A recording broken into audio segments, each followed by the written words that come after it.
up? What is up, MCR family? Another semi-daily edition of the show live on YouTube. And we actually have like almost a full panel too. So like air horns for us, right? Hold on, let me get the air horns out because we're awesome. Turn that up a little bit though. And God, we actually had fights this weekend. It's kind of a review show like normal. Like I don't know what happened. Are we back to normalcy? Not really, but we kind of are. So it should be a fun show. I'm Matt, the Hipster Hunter. The like button, share the show, subscribe, all that fun YouTube stuff, podcast form. You know what to do. And I, like I said, joined by an almost full panel. Shout out to Foogatti, who's not here. And let's get to the UK first because I've missed this man. I missed him dearly. The good man, Robbie Hearns, second cousin, twice removed of Sir Eddie. Rob, how are you? Shimon, motherfuckers. What, are we live? Apologies to our listeners for the language. Oh, are we live? Are we live? Yes, we're live. Hello, darkness, my old friend. Rob, that was the best face ever when he realized, like, oh shit. Now great. And beardy David Diamante in the back was just laughing his ass off. It was great. Now with these video overlays, I wonder if I can get like the GIF of Eddie Hearn up while we talk, because we can probably do that. Oh my god, I'm totally gonna be it now in the show. Yeah, yes. we need one of those stream keys that you press the buttons. You can have certain things loaded ready, just like bang, and it'll pop up on this. It's great. But yeah, how's everybody doing? I haven't been on the last few. Sorry about that. Just life in general, just stuff going on. But yeah, it's good to be back. Good to have, back in the swing of like UK card and then checking out later the US card, even though if I wanted to purchase it, it was £9 on Fight TV.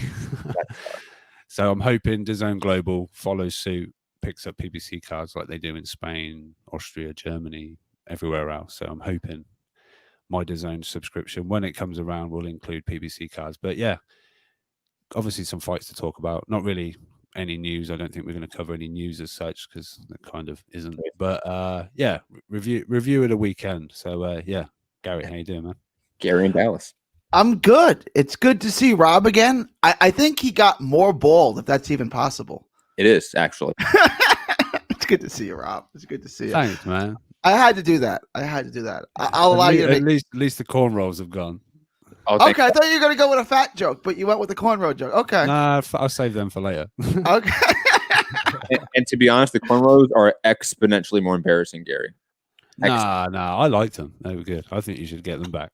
Stop, bro. I mean, it's not going to be a year-round thing, but maybe I'll bring them back. Maybe. Keep them on their toes. No. Really, really good day of boxing, right? Like, it's not normal because there's no fans. We're fighting in Eddie Hearns' backyard, that is one gorgeous piece of property. Well done there, Barry Hearn, on that purchase. I'd probably sell it now. I mean, that thing's had to appreciate in value when he bought it. I don't know when he bought it. That is a gorgeous piece of. I don't even like massive homes, like big mansions like that. Like, I mean, I'd rather just have more property and then have like a. But that thing was gorgeous. Like, that was some piece of property. Great plantation. Get out. £250,000 that cost him back in the day. I think it cost a little more than that, but back in the day. So that was probably. When did he buy it? The 1600s? No. When did that thing cost £250,000? I'm not sure, but you can't even get that kind of deal in Texas. You not get 70s. Well, Matchroom was started in the 80s, so I just thought it was in the 80s. It could be 80s. Yeah. And think about the pound's always been a higher value than our dollar. Even if it was 2-to-1, which I think at a point was almost 2-to-1 when the dollar really crashed. Yeah, used to be. That's only $500,000. That's a little bit more than my house is worth. Hey, in the 80s, that's possible. Did you see the land? It's possible that they grossly renovated the house as well. You do forget about that. Maybe the house wasn't. Yeah, they've added to that since the purchase. I don't know what is actually original, but it's 18 acres of land. Where is that exactly? In England. Essex. Essex. So that little city in the back was like. That was London. That was London in the background. Okay. Yeah. The backdrop, but yeah. We're waiting on the show. Let's get to boxing, guys, instead of talking about Eddie Hearns' house, because Yeah, we'll get to that again in a minute. Well, I will soon because we're going to go chronological order in terms of how we're going to review the fights this weekend, guys. So first up, Srisaket Sor Rungvisai with the comeback fight against Emnat Runarag on Matchroom YouTube. What to say about this performance? I don't want to say that Sor is like faded. I'll say before we jump in with the hate, because I sense the hate from you, and I want to power. You know me, Rob. I love hating on fighters and people in general, but I did the same thing with Roman Gonzalez when he looked a little bit suspect in his comeback fight in December of last year. Yeah, something like that. We also did it to Rigo when he fought Seha. We said he was shot. Well, that's Seha was a legit opponent. These two guys, respectively, are even Emnat, who's a legit opponent. He's far past his expiration date. So. Yeah, didn't Sor Rungvisai look like the 40-year-old? I mean, yeah. And we do know that Rungvisai for this fight was fighting at 120 pounds, so he was fighting at a catch weight. Same with the Gonzalez fight; he fought at a catch weight too, and he fought above his weight class. And that I think that probably played into both guys respectively looking a little poor in their tune-ups. However, I mean, he did look poor. Like Rungvisai didn't look like he was in shape. He's never been a defensive savvy guy per se, but he can slip shots and create opportunities and traps. He can. He's very creative on the inside. That kind of seemed like he just didn't care. I don't know if this was just a quick fight payday. He didn't care about the weight, and it showed. Or like Rob said, the wars and the time in the ring has kind of caught up to him to a degree. I mean, lean the former until we get a second fight, because I already went off the ledge hating on Gonzalez, and that. I mean, look at how he looked against Yafe. I looked like an idiot, so I can't do that here against Rungvisai. I think since that woman left his life, he's not been the same guy. It's like he's like his wife left him. Yeah, a little while back, and since then he's like, who leaves you after you become a world champion? Like that's like, I mean, like that's the time to stay. Maybe Oscar. You're hanging with him when he was a garbage man, and now he's a world champion. I'm not knocking garbage, but I'm just saying, like he went from garbage man to world champion, literally, and now you leave him. Yeah. That seems weird. Oscar might leave someone once they become a world champion. Who knows? Watch his face. Oh, I see. He's leaving them before they become world champions and everything. It's great. Like I say, I don't want to say he's like putting him in the triple G on the slide kind of bracket, but I think you maybe have to a little bit because of the age and, like you say, the wars and these guys at smaller weights. I think they do age out faster. Yeah, and I just wonder, was it like you said, a COVID type card, not at the right weight, not maybe a big name, and although the guy's a name, but it's an older name, an older statesman of the sport. That's great resume, but he's like 40 now, so I don't know. Maybe like you, I'll reserve judgment, but apparently the plan is for Eddie's saying, despite everyone on Twitter said, if he can find this amount of money for that, he can find $1 million for Chocolatito, make Chocolatito Estrada, and whatever. Eddie said that fight's going to happen and the winner will get Sor. So we're going to see whether Sor is jaded and past it and on the slide, or if it's just a sort of lackluster performance. Before we jump into what's next with Rungvisai, Gary, your thoughts on this performance? It was lackluster. It was not great. He looked old. He didn't look like he was in great shape. Like it was. I mean, I'll give it a C, right? Like I'll give it a, like I was then. Do you guys think he's done, or do you think he was just uninterested? Do you think it was rust because he hasn't had a real fight since Estrada? He had one tuna fight. Or was this his first fight since Estrada? First fight back since Estrada. So okay, year plus layoff. Not at the same weight class, and all the X factors. It was supposed to be in March, and then it was supposed to be in June, and then it ended up being August 1st. I don't know. Like I'm gonna reserve judgment, but like it was not a good. And I'm a huge Rungvisai fan. I think Rungvisai is. I thought in 2017, I guess it was, he should have been the fighter of the year. But that was, and maybe he's just old, right? Like what is he? 34? 33. 33. Like I mean, he's starting to get there for a little guy. I mean. He's had a whole bunch of fights, right? Yeah, tough fights too. Not he's not a slick defensive specialist to avoid damage. He's in there in the front lines, exchanging. Since he tried to keep switching southpaw again, it's not gone very well for him, has it? I don't know. It just hasn't quite done his thing. But top level guys. I know the recent opponent. I can never say his name. I'm sorry. Mnet was maybe top level back in the day, but shouldn't have been now. But I think he still showed wily old veteran skills, and that he was a fighter of a certain level back in the day, and he still had those skills and was going to make it difficult. So I don't think we could be too hard on Sor, but I was like, was it not 8:45 a.m. Matchroom Boxing YouTube? Cool. I'm at work, just doing some easy jobs. Had the phone, watching it. And I was like, oh, come on. Is this going to lighten up? Is this going to liven up? Oh, nah. It was me at 1 or 2 a.m. going, dude, can this please get more violent? Knock him out. Just knock him out. Give me that highlight reel. Give me something.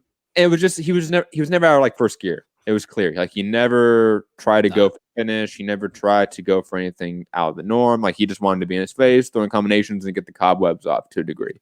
Yeah, I think he turned it up second half of the fight a bit. Because otherwise, I think it was pretty close. I think he was sort of winning rounds, but there was some that you wouldn't be surprised if they went the other way. But like you said, MMAonPoint did show that like he is a veteran that has beat. I mean, we were going down the list of his opponents. I forget like the exact list, but I mean, he's beat Casemiro, Cheeseman, shit, I forgot. Ioka. Yeah, McWilliams Oro. Like he's beat a lot of guys. Rocky Fuentes. Like he's beat a lot of guys we talk about even right now. Like Casemiro and Ioka, we talk about right now to this day as elite opponents. Didn't Casemiro come back and knock him out though after losing a decision? I think. Think about Ioka. I mean, he lost a split decision to MMAonPoint, and Ioka is now in a pound for pound discussion at sometimes, and he's probably gonna fight Tanaka, who's in the pound for pound for most people's opinions, and he's probably gonna fight big fights now. Like MMAonPoint's a guy that has been around for a very, very long time. I was gonna compare this to like even like Thurman Lopez, Josito Lopez. But even then, MMAonPoint's a far more accomplished opponent than Josito Lopez. Yeah. I'm trying to think of a real good comparison for this. This would be like if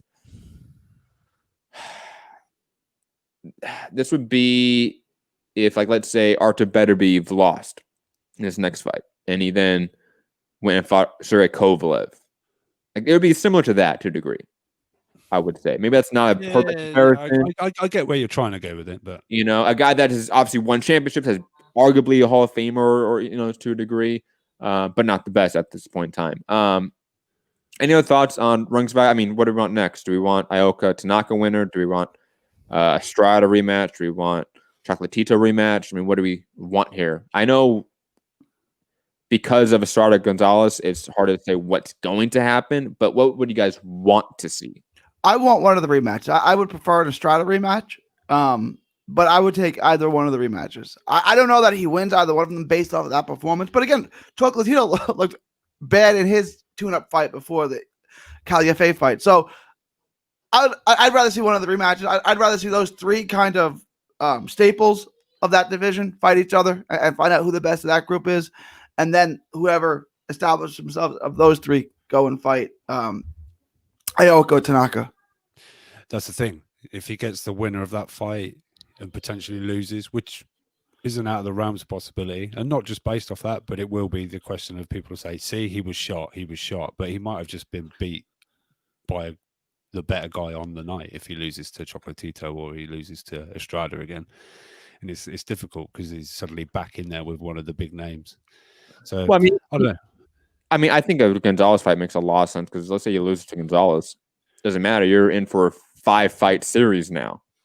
If you think about it, because he beat Gonzalez twice. So you really don't need a trilogy. But Gonzalez has now catapulted himself back into the discussion, and he's still the biggest draw in the division. So you can theoretically still make that fight and it sell. And Gonzalez can still win that. And it's like LaMotta and Ray Robinson. Like LaMotta beat him once, Ray Robinson beat him, and someone's was it 6 times? No, they fought 5 times. They fought 5, so he beat him 4. Didn't they fight Okay, beat him. Whatever. Someone's gonna fact check me on this. He beat him a trillion times, but every time the fight was good. So keep doing it, right? I mean, those are two of the premier names in the division. Just keep fighting each other. Who cares? And occasionally bringing in Estrada to mix it up. Bring in obviously Ioka, Tanaka, whoever wins out of that. That's what I kind of want to see. What's happened to Quadras? Is he still? He fought not that. I mean, let me pull up the ratings. See where he's at. He fought at 22. I want to say. Or oh really? Oh okay. He fought at a higher weight, but I don't know if that was just a one-off deal where he didn't want to cut weight. You know, I don't know. He has been looking a little bit lesser than lately. I will say in the past couple of years, he hasn't seemed like the same guy that beat Rungvisai back in 2014. Controversially, but I mean that's yeah. He's on a 3-fight winning streak. Hasn't fought since 2019. What weight does it say? Have you logged in so you can see the weights? Or I'm logged in, but dude, my computer. Okay, don't worry. Don't want to stress it out too much by asking it too many questions. Dude, like most people's computers are fine with. You ask it a question, it tells you, but yours kind of goes, "No, I've had enough.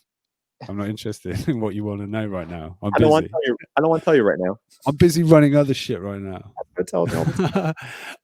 Did you quickly hold on? I got it now.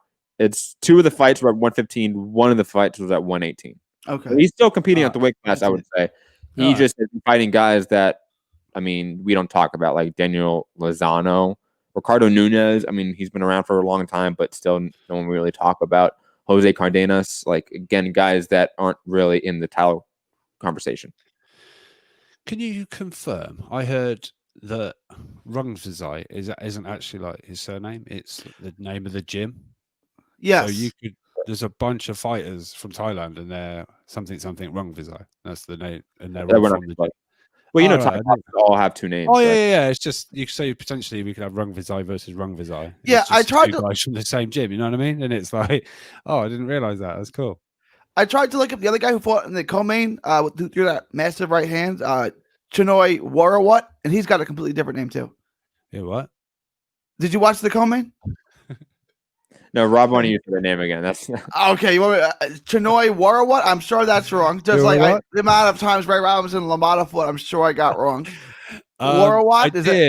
Didn't he have a cool nickname? What was it?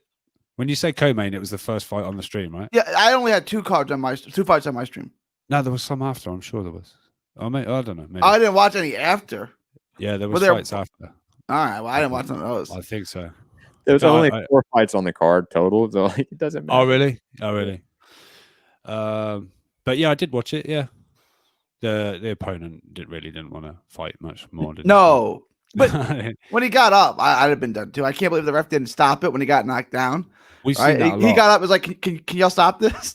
Yeah. Did you see what he just hit me with? I tried to make a game effort to getting up, but I'm not going to go back out there. No.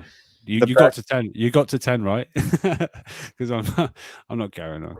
The best, we're going to talk about obviously later on the show, but the best was in the card opener for the Showtime card where the guy got knocked out with that vicious uppercut, and the ref is there counting all the way to 9, and the dude is like rigor mortis on the canvas. Like, what? Yeah. Ref, what do you? I was like the same with the Dalton Smith knockout. Yeah, Ian John Lewis was like at 8, and then suddenly he was like, "Oh no, he's not getting up. I'll wave it." I was like, "Really? Fucking hell! Let the guy get some oxygen. Give him as much oxygen." I can't wait till we get Dalton Smith. That's going to be so much fun. Well, that's the next card. Let's get to the same Eggington and Cheeseman card. We're all ready to hate. I know. I'm ready. First, let's talk about the Jordan Gill fight against Reese Bellotti because that was the first fight on the card. I'll say this. First off, shout out to Jordan Gill's fro, the quarantine fro. Thought that was nice. I almost didn't recognize him, to be honest. Like it did not look like the same person. If you wouldn't have told me it was Jordan Gill, I would have never guessed that was Jordan Gill. Surely, yeah. He's gone from like about a shaved head to a big afro. Yeah. I imagine like that's what like Mitty would look like if he had like a big fro. Like it'd be like, who's that person? You know, like where's the bald head again? We need that.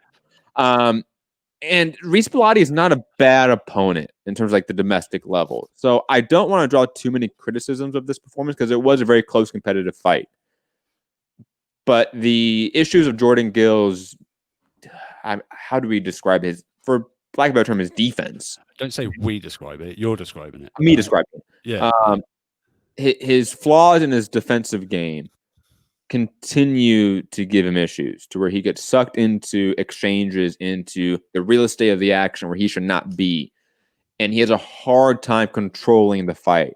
And as a guy that wants to be a defensive fighter, wants to be a guy on the outside, throwing the jab, throwing counters, controlling the action, the tempo is one of the key abilities you need to have. And he doesn't seem to have that still. And again, that's no real shot at him at this point because Reese Bellotti is a decent opponent too, in my opinion. So he should look a little bit like rough in here. Like it should be a competitive fight, and it was that. I'm just ready to see Jordan Gill make those small adjustments and leaps to be a better fighter, to where I think he could be on the European level or something to that effect.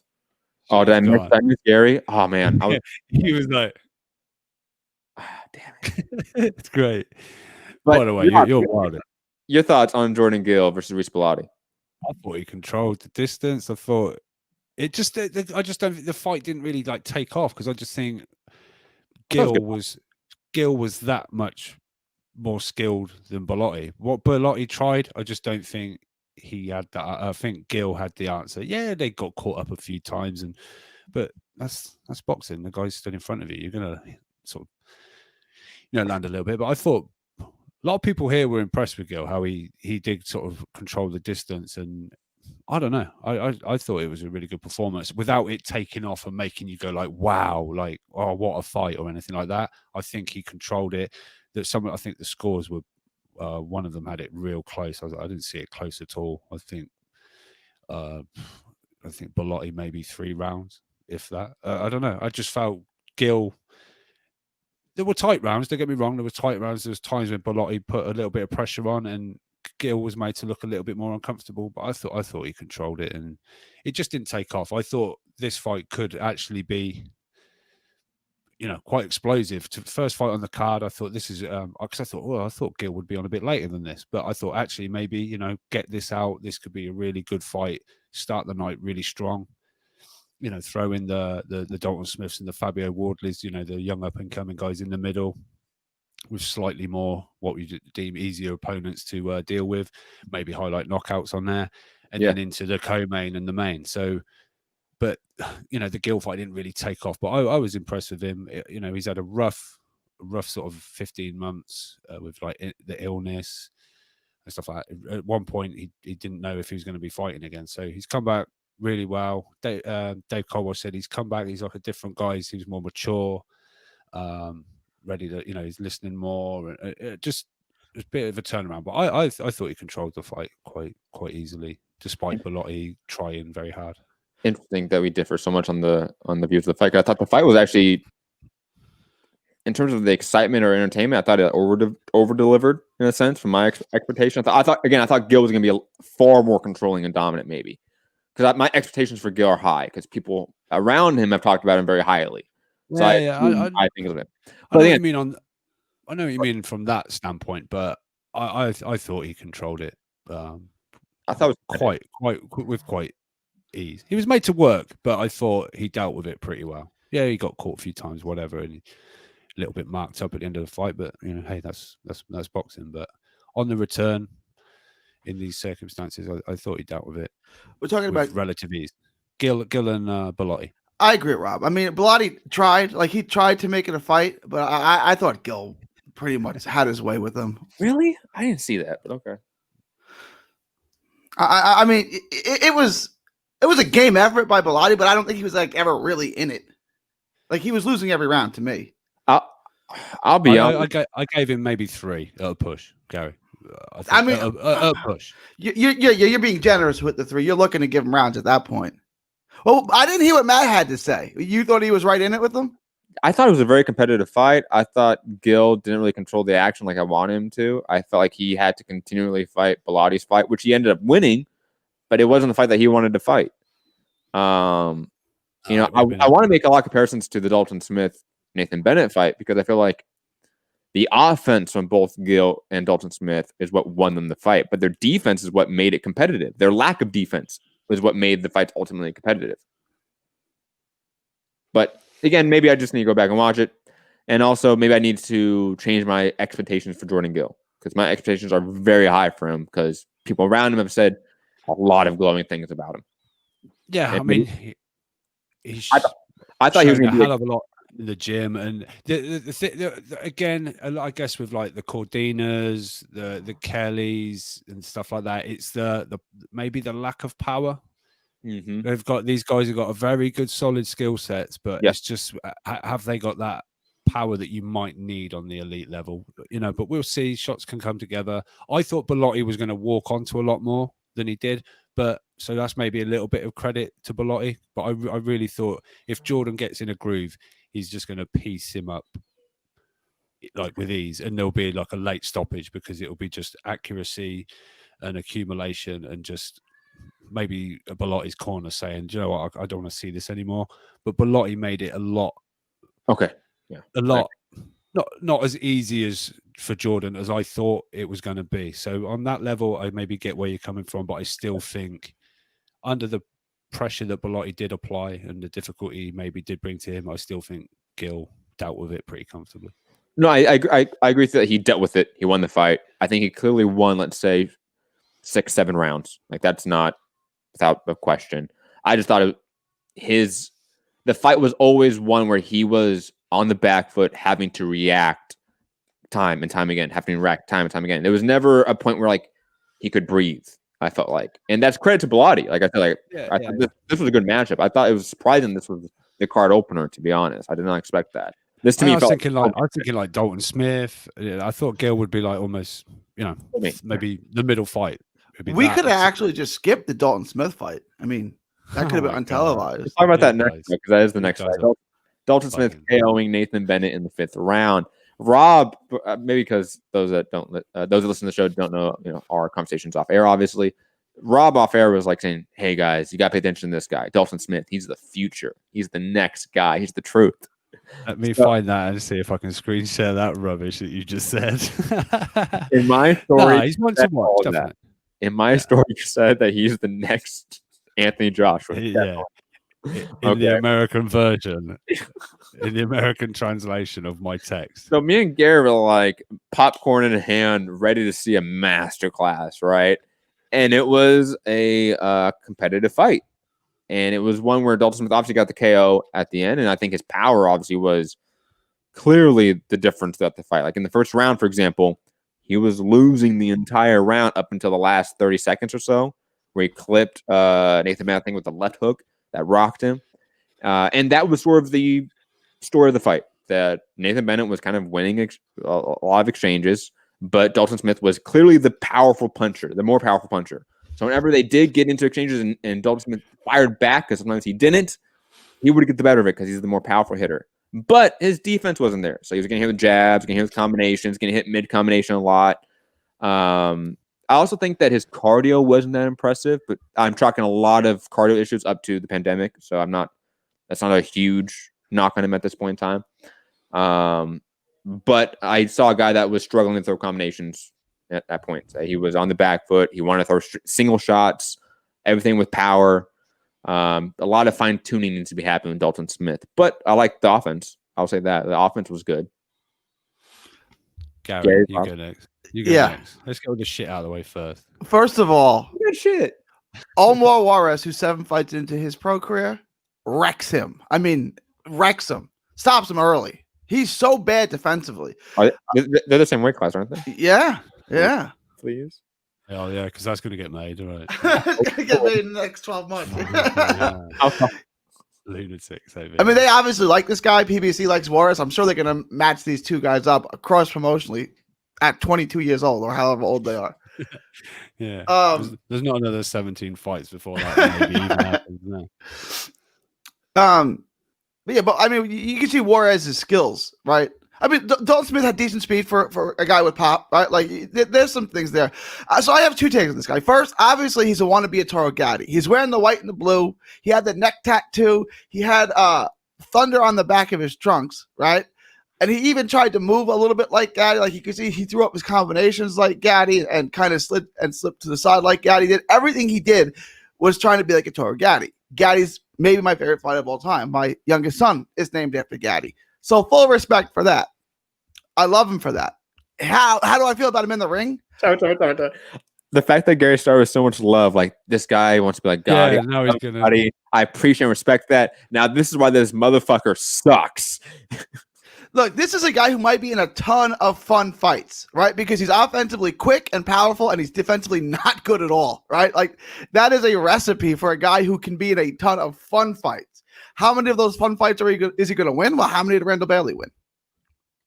Some. I mean, he has good power, right? I mean, every time he hit him, he hurt him. I just don't see a ton of skill. He said he needs a lot of fine tuning. No, he needs to learn how to box, right? Like, oh my God, you're out of control.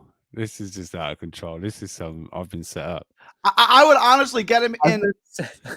This is real. This is just bizarre. I would get him in Robert Garcia's gym and like work with him on just basics. Just basics. You have the power. You have good speed. Oh my God. Okay. We watch different sports. I really do. What did you like about the guy? I like he was fighting someone who was not good, Rob. And he was in a scrap with him. Now he was winning. Like he was, but he was in a scrap with a guy who was no good. He didn't have a mark on his face. What are you talking about? And if you were in there going, "Oh, he's getting touched," this is the equivalent touching up of Usyk and fucking Droopy Face. But this was worse. This is way worse than that. Oh Chaz Witherspoon touched him up for like 2 rounds, and then Usyk took control. He was winning the fight. Obviously, he was winning the fight, right? But he wasn't getting touched up, Rob. Anytime that Dalton Smith got hit with the jab, he had to reset. Every single time. You did see a size differential, right? Yes. You did see him landing his own shots at will. When he punched with him, it was slipping and just, I don't know, the shots were there all night. No one said that his offense was bad. I think we all complimented his offense. I think we also his offense is really good. So I mean, we agreed that he was landing shots on this guy. We agreed that his offense was good. I think his combinations were good. Like Gary said, I think his hand speed was good. I think his power is really good. Yeah. But like he does need to work on his fundamentals. Like he needs to throw a jab more. He needs to set up his shots better.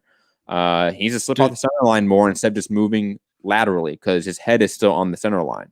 There's just certain things that he needs to really like adjust and work on and fine tune. That's all. Isn't that what a lot of 6-0 fighters would need? Absolutely. To do?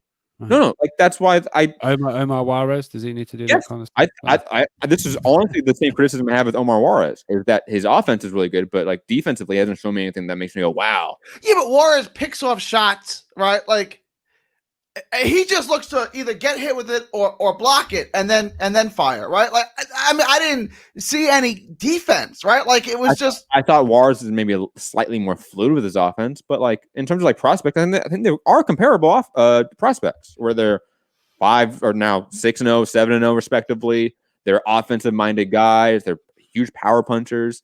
Yeah, chill your bias, Gary. Chill your bias, Gary. Just stop the flag waving. Jesus, it's embarrassing.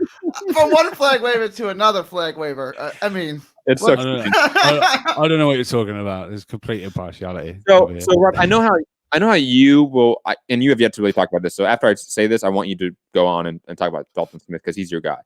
I don't take any of this as like we're hating on him because I know that's how we play jokes and that's how it comes off. But this is just constructive criticism of prospects, and all prospects get constructive criticism as they should.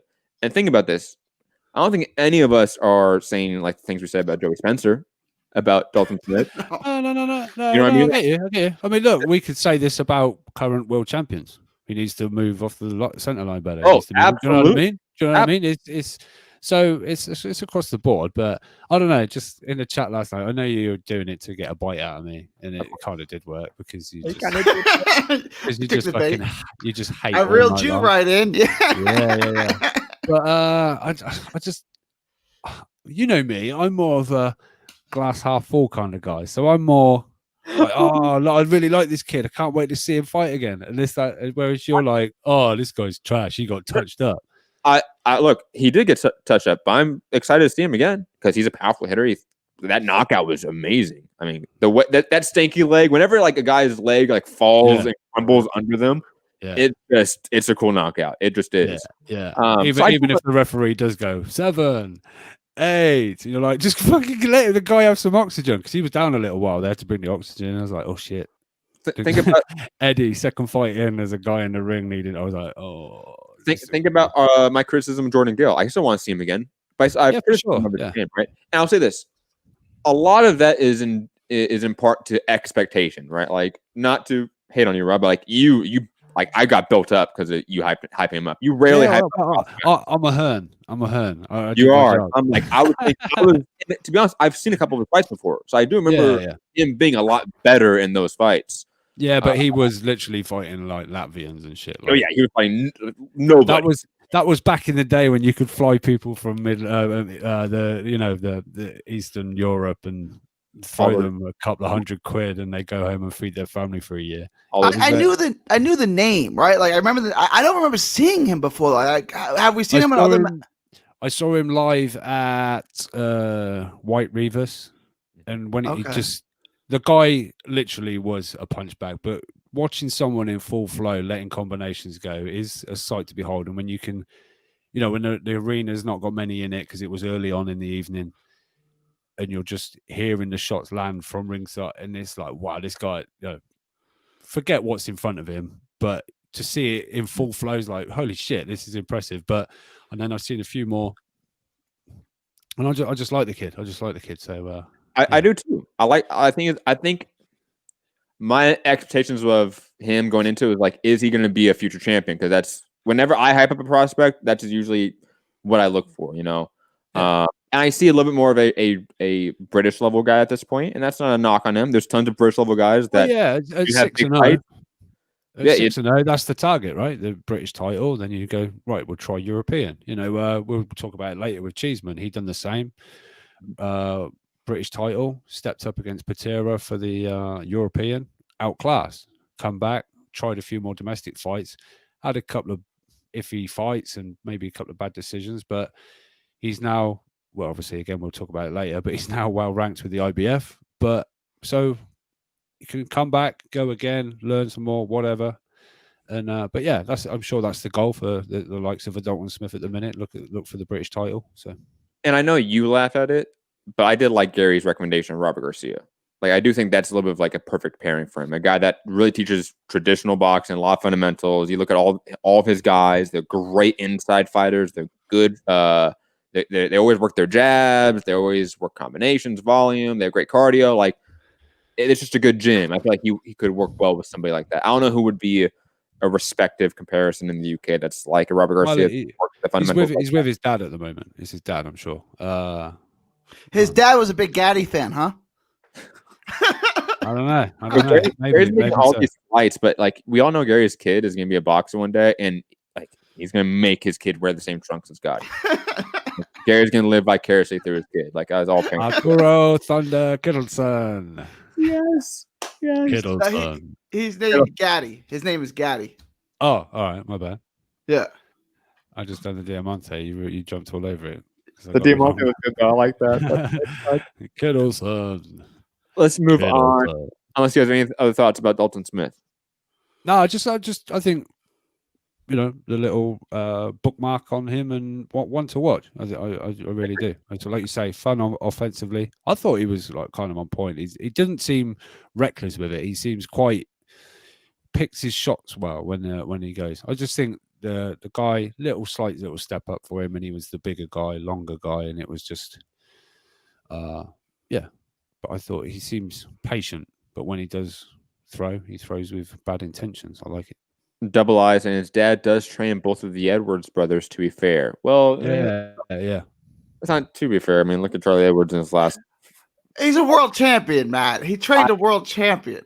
I mean, and come on, he beat Christopher Rosales. Like, come on. And Martinez whooped that ass. And Martinez is a great fighter, so like that happens. Let me hate. He trains both of them, or just Charlie? The other one is Sonny. Is Sonny any good? So, I don't think he's as good as Charlie Edwards, but I do think he's good. He's good on Twitter. He's good on Twitter. Okay. Yeah. He's definitely a good follow guy. Is that why I know? Like I'm trying to think. Have I seen Sonny Edwards fight anybody of note? Not really. I think I'm trying to remember who he fought in his last fight. It wasn't a bad showing. It just was. He doesn't have the snap that Edwards does in his movement. Like even like Edwards as like a defensive mover, like there's snap in his movement from his footwork to his hand speed, everything. There's just snap to it. Sonny is a little bit more of a unathletic of the two, I would say. And that's not a knock on him. I just think he's a little more unathletic, you know, like he's a little more Pauly, where like he's a good boxer, like his technique is good, but like clearly not an athlete, clearly doesn't have power, but has good fundamentals. He'd probably make a good coach, to be honest. Moving on, Fabio Wardley fighting Simon Valili. I have no thoughts about this fight because Fabio Wardley is somebody that I'll be honest, I do hate on. I don't think that he's that special. He's athletic. He moves well. Like got good upper body. You know, not a big stiff. You know, typical heavyweight. He moves well. He's smaller as a heavyweight. He's not a big guy. He's only 220 something pounds. Like he's a relatively smaller dude. So that's probably why he can be a little more nimble, so to speak, than some of these big lumbering like 6'7", 6'10" heavyweights. But I'm never like wowed by his performance, to be honest. Like when I look at even like the Tony Yokos of the world, let alone like the Daniel Dubois, like I get wowed sometimes. Like I never get wowed by Fabio Wardley, to be honest. I think he's good in terms of like he'll be a top 30 guy because it's the heavyweight division, but that's kind of the ceiling I see him at. I'll be honest. I had something to do after that card.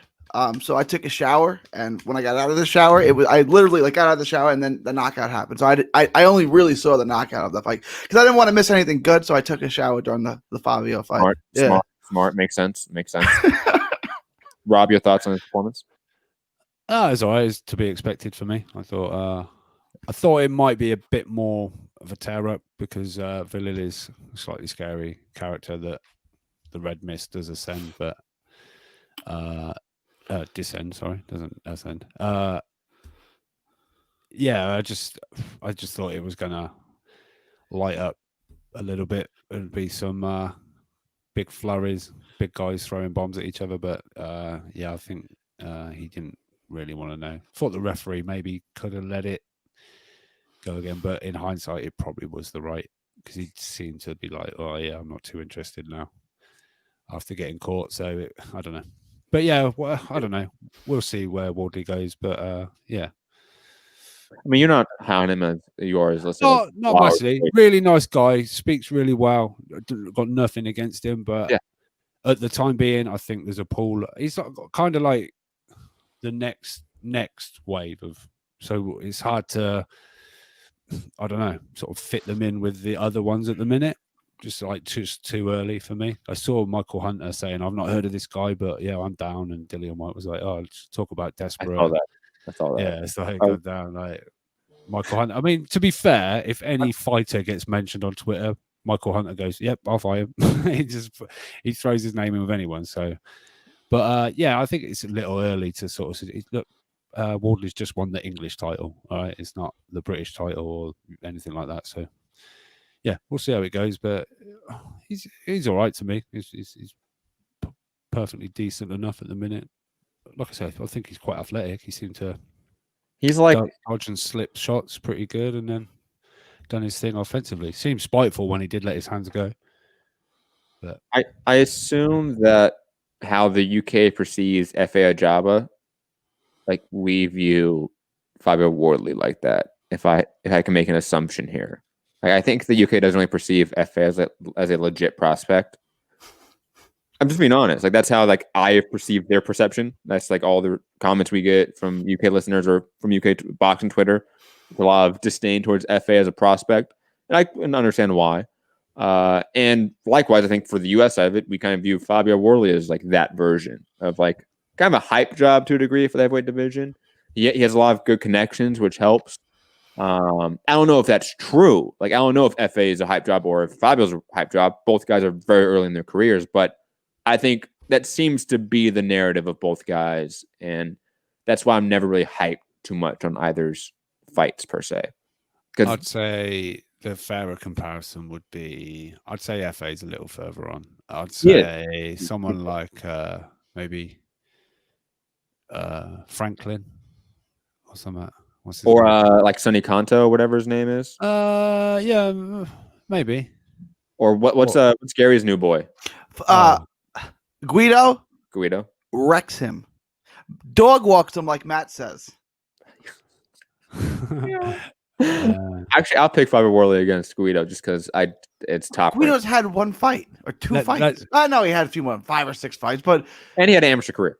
He did. Yeah, Wardley has had no amateur fight. Well, he came from like white collar, like probably one of Middy's cards. But does Middy know him? I think maybe. Yeah, I'm not sure. I'll check.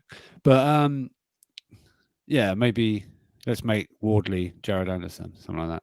Ooh. Let's find out. I want more. Find out. I want more prospects fighting each other. I want that. Like, yeah. I mean, look, it turned out to be what it was, but Dubois and Gorman, they done their thing. The guy you picked. Huh? That's the guy you picked. Yeah. I'm picking Joyce. I'm going to keep picking against Dubois. No, you're not. Until I say, see, I told you he ain't that good. All you people on that hype train. But yeah, Joyce. But yeah, what's next? Tennyson and Gavin Gwynne. I'll say this. This was a really fun fight. Like, this is like the quintessential UK guys going at it, high guard, a lot of infighting. I will say this. Tennyson was far more craftier than I perceived him to be in terms of the inside when it came to fighting Gavin Gwynne. Obviously, that level of opponent. Gwynne, sorry. It was a fun fight. That's all I really have to say about it. Like, it was really, really fun. I enjoyed it. I thought the TKO at the end was violent.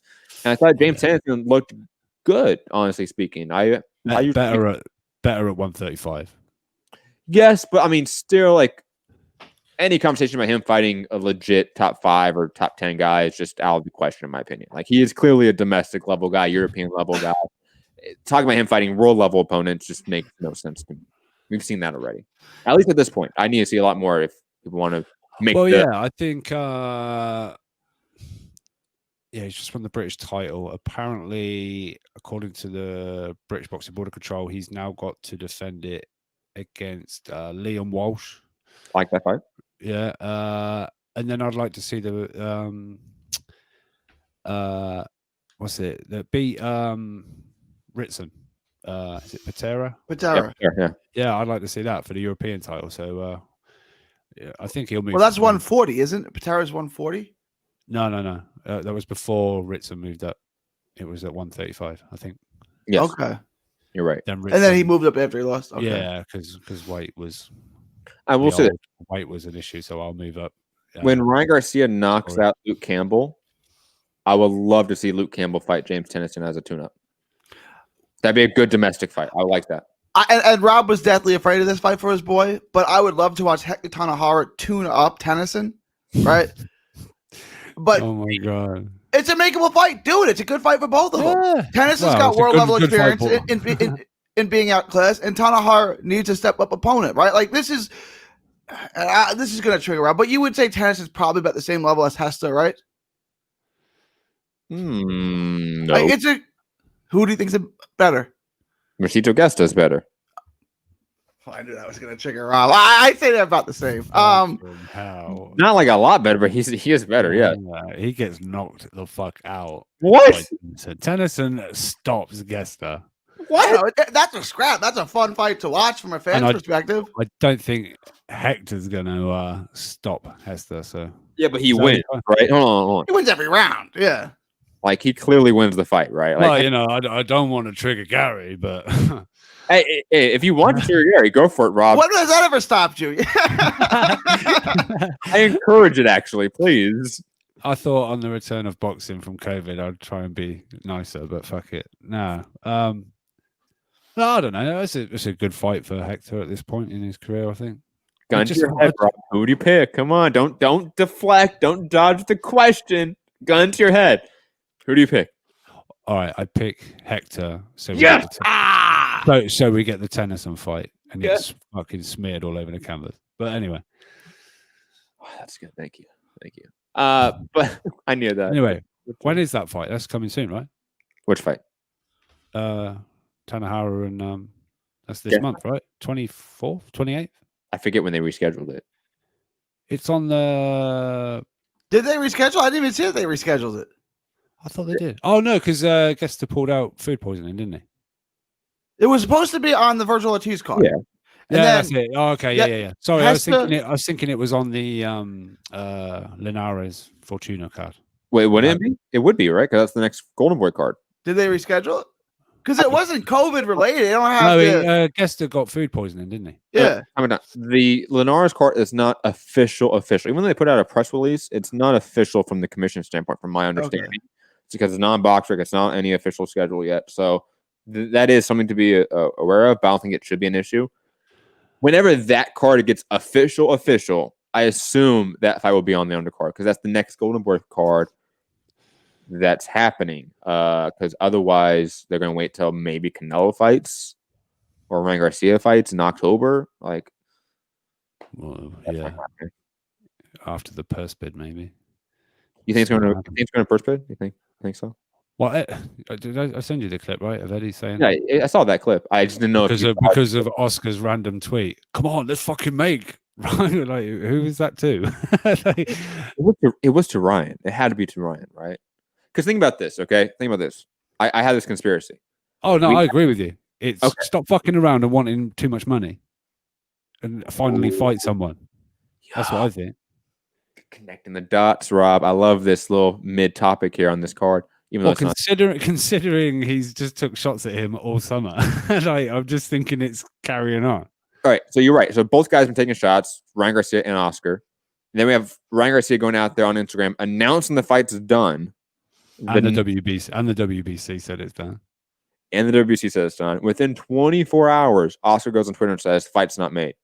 Yeah, Ed has been saying it anyway. Like, we're hopeful. We've made an offer. They want a little bit more money, more than we really wanted to pay, but we're still talking and positive. Kind of said we want to do that fight. He said if they want to make an offer, that's fine.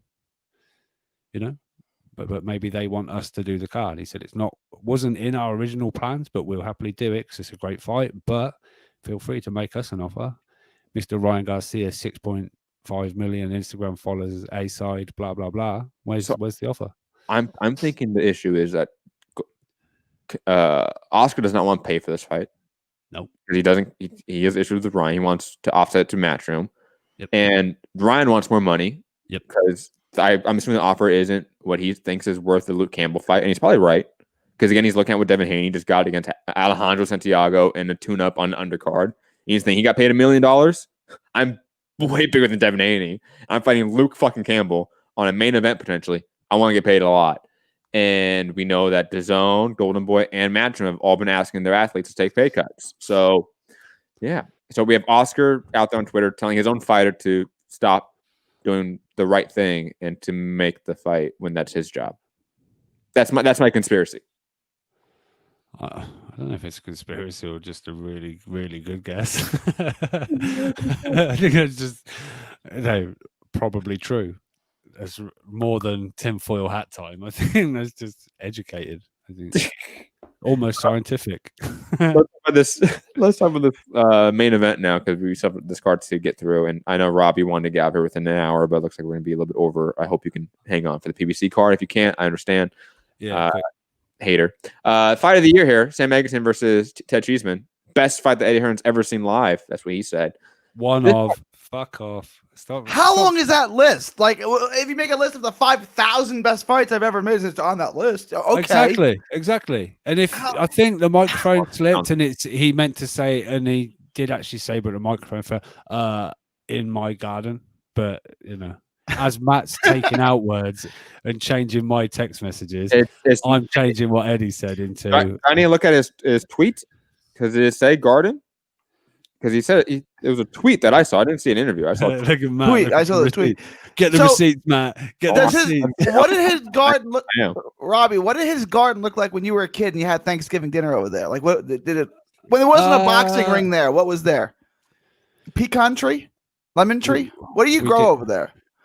Hydrangeas. The hydrangeas were looking nice, weren't they? They were the nice flowers in there. Someone said, "Why is the fucking flowers there?" Someone said, "Because this is garden, you fucking idiot." You have flowers in gardens. But, what do you grow? What do we typically grow in here we go. Essex? Quote from Eddie Hearns on Twitter.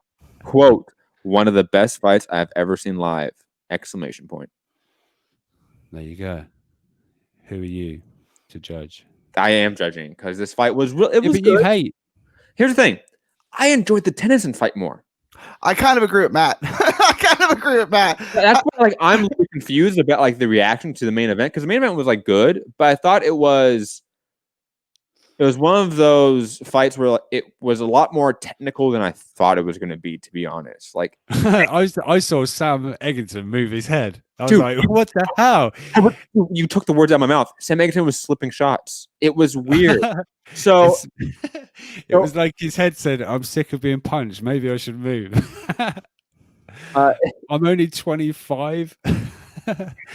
He's 26, and Chad Cheeseman's 24. By the way, just please take that into consideration. It's insane, right? Cheeseman looks like older than me. And here's the thing: Cheeseman's clearly like the better technical fighter than Eggington, and this became a far more technical fight than I think we thought. So that's what led Cheeseman to win it, and it was fun and action packed, but it wasn't an all out war. It wasn't two guys in the phone booth exchanging for the whole time. It was just a good technical fight. Like, that's what I thought it was. Like, it was a good B level fight. You know, it was a good 7 out of 10, 8 out of 10, 9 out of 10. That's way too high. A 7 out of 10. It was a good 7 out of 10. I'd say it was 8 out of 10. It was a good fight. Like, I don't know what the heck. I don't know what Eddie Hearn typically does when there's fights going on. Like, Hooker Ramirez was a better fight. He was at that fight. I know he was.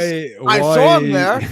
Right? Like, I mean, I just don't understand, like, what he usually does when the fights are going on. I know, like, there's some general managers who can't watch. It's too nerve-wracking. Like, you know, so I can't watch it live. Like, maybe he's like that. Like, I can't watch a fight this important, right? Because the loser kind of goes into irrelevancy, at least from a European level, right? Like, I mean, while the winner gets a big bump. Like, I think Cheeseman gets a pretty big fight off of this. He's very disappointed at the moment. He feels he never gets the rub of the green if it's a decision. He feels he won the fight. He says, I know it was. He says he knows it was close, and he said, I just don't feel I ever get close decisions. Who's that? Eggington or Cheeseman? Eggington. Cheeseman won the fight. Like, he did. Clearly he won. I mean, it was great. I scored it a draw on the night. Interesting. Okay. I thought Eggington really put a good run on in the second half of the fight. I'm trying to think how I had it. Did I have it 4-1? Did I? I think I had Eggington winning the second. I didn't score it, so I can't. Yeah, I didn't score it either. I think I had it a draw. I did have it a draw last night, and I was watching it again on repeat this morning downstairs, and then Liam decided he was going to put the computer on. And I went, oh, all right, that's that then. I thought Cheeseman won, and I thought Cheeseman beat Fowler too. So he came off the loss to Sergio Garcia, right? Cheeseman. Yeah. He had the 2 wins over Carson Jones, and then he beat an unbeaten prospect who I guess never really panned out. So he had the 2 big wins, and then he lost. And then he lost to Sergio. He got a draw with Kieran Conway, right? Which is not good, right? So it really took and I was like, this guy's trash. Like, why does Rob tell me this guy's good? He's looked good his last 2 fights. Like, I thought his last 2 fights. Fitzgerald. I thought he won. Oh yeah. I see what you mean. Yeah. And a fight I thought he was gonna get washed, and I thought he won. Right? He fought Fitzgerald, and I thought he won that fight. So, and then he looked really good this fight. So I think he gets. How about this fight? How about this? Cheeseman versus Madrimov. Yeah, I like it. I like that. I like that a lot. I think he should get a fight at that level. If he wins that, I mean, then. The thing is, it'll be IBF route. I think Madrimov is more WBA route. I think he's high up in the WBA, and Cheeseman now will probably be top 5 IBF. IBF? Because he won the international belt. Fight Jarrett Hurd. Is Hurd staying at 154? Stop. He is, right? Stop that. Did you see how bad Hurd looked in his last fight? I would have laughed at you too, but did you see how bad Hurd looked in his last fight? I tell you, I was thinking, it's definitely going 12. This is definitely just going to be 2 guys that beat the shit out of each other. Thought it was going. I did. I did. Yeah, I thought, and then he fucking hurt Eggington in the third. Was it the third round? Second. Early in the fight. I was like, oh shit. Yeah, I think he's just because Cheeseman, when he gets going, he's quite relentless. His engine is unbelievable. He just keeps going. He's like real good cardio and stuff like that. But for Eggington to then later, it looked like I thought was it 12? I thought, oh my god, is he gonna drop Ted? Oh my god! Yeah, but Ted's durable as well. But I think proper top level, if he gets teed off on like that, I think. Well, again, we'll see. But I think Cheeseman will always be in fun fights. I think Eggington's always in fun fights. They had a little build up earlier today. There was the Paulie fight, the one when he won the European title. Do you remember the Spanish guy, Rodriguez? Mm-hmm. When he sort of slapped him and then knocked him through the ropes. Eggington knocked that guy through the ropes. Frankie Gavin fight was fun. They're both going to be in fun fights. So I think they're going to make good TV. But as far as peak of their powers, I don't know that they, claim world titles. No, definitely not. But I mean, they're fun fighters. It's okay to be a fun fighter. There's definitely a place for fun action fighters in boxing or in any combat sport. Quickly, PSK and Double I in the chat, 2 longtime listeners, both thought Eggington won. Okay. There's a real mix. Eggington, the last couple rounds, Eggington may stop him, but I just thought Cheeseman won way too many of the early rounds to not get a decision without any knockdowns or anything. I this agree was with Eggington's point. I think there was some tight, in the middle rounds, you'd be like, and Eggington felt on interview, he said, and I know his manager, John Pegg, has been saying he's been not very happy with like the Sky commentary and things like that. Because he said, never does Sam get, if it's a tight round, it'll go to the other guy. It won't go to Sam.